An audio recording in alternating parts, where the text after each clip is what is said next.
Hello and welcome to another technical analysis here at xm.com. Today we're looking at GBPUSD on the daily chart. So zooming in, we can see that the pound is struggling to break below the lower part of the 1.3105 to 1.32 buffer zone, which has defended the broader positive structure since November 2020.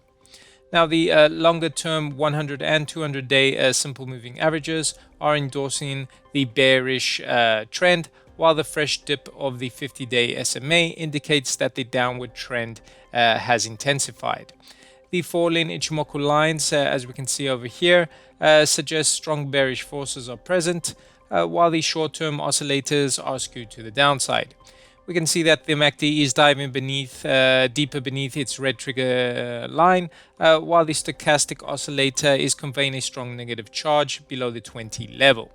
Now, the RSI is just underneath the 30 level, but currently is hinting that buyers are fighting back.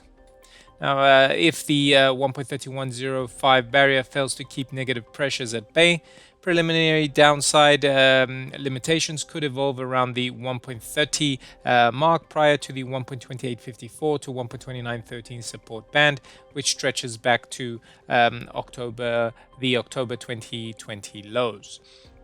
Now, should sellers maintain dominance, they could then meet the 1.28 handle before pursuing the 1.2643 to 1.2686 support border that began around mid-June 2020.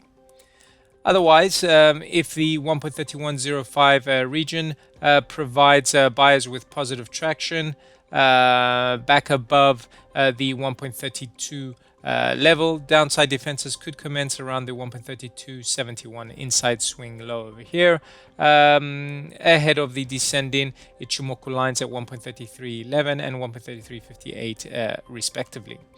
Pushing higher, buyers may then encounter the tough resistance zone beginning from the Ichimoku clouds floor at 1.3453 until the 50-day SMA at 1.35.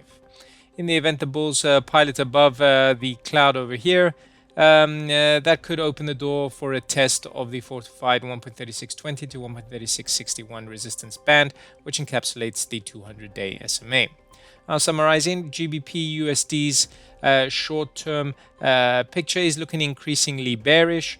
A convincing break below the 1.3105 barrier would ramp up the negative outlook. Meanwhile, for optimism to return, the price would need to climb above the 1.3620 to 1.3661 resistance band, but piloting beyond the 1.3834 high would be necessary to definitively resuscitate bullish prospects. That's it from me. Have a great trading day.